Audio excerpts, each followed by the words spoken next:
سلامونه ملګرو. په دې ویډیو کې د پروژې د سرچینو د تخمین او محاسبې په بله طریقه سره خبرې کوو، کوم چې د اوسط طریقه دی. دې ته 3 point estimating وایي. 3 point estimating یا د اوسط طریقه هغه وخت استفاده کیږي چې د قیمتونو په اړه اطمینان شتون ونه لري.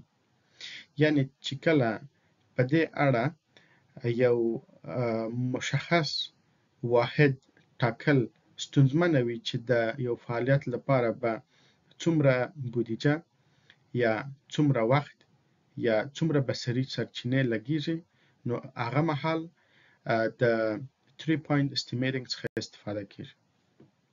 په دې طریقه کې د یو فعالیت لپاره د سرچینو په تړاو 3 ډوله اعداد ټاکل کیږي، چې یو خوشبینانه قیمت دی، دوهم بدبینانه او دریم واقع بینانه قیمت دی.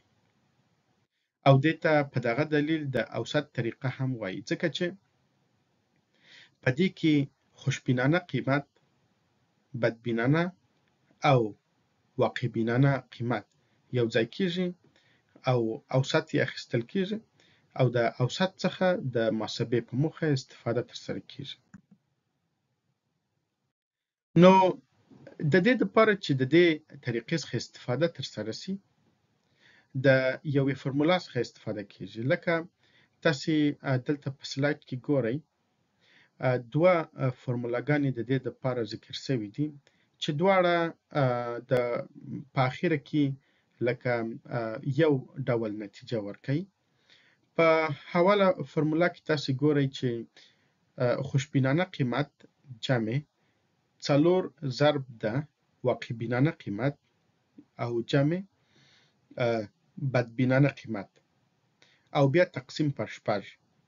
کم قیمت چې ورکوي هغه اوسط دی.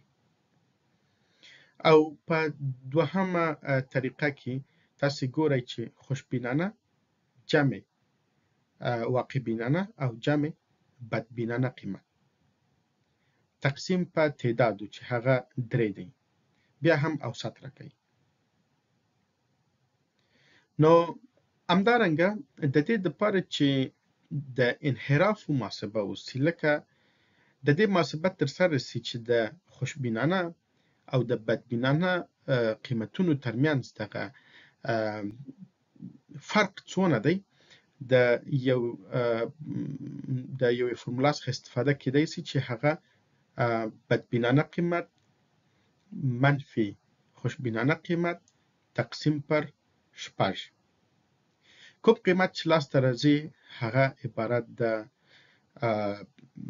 فرق او تفاضل څخه دی چې د خوشبینانه او بدبینانه قیمتونو ترمنځ شتون لري.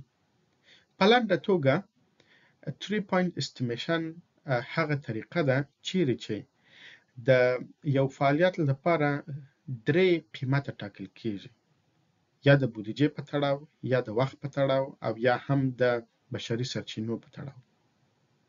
او د هغه مهال 3 قیمتونه ټاکل کیږي چې اطمینان شتون ونه لري چې یو فعالیت به د څومره سرچینو په واسطه ترسره کیږي.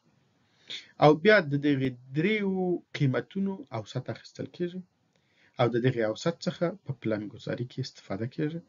دا هم یو سابقه او خورا مهمه طریقه ده چې په هر پروژه کې ترې استفاده کیدای شي.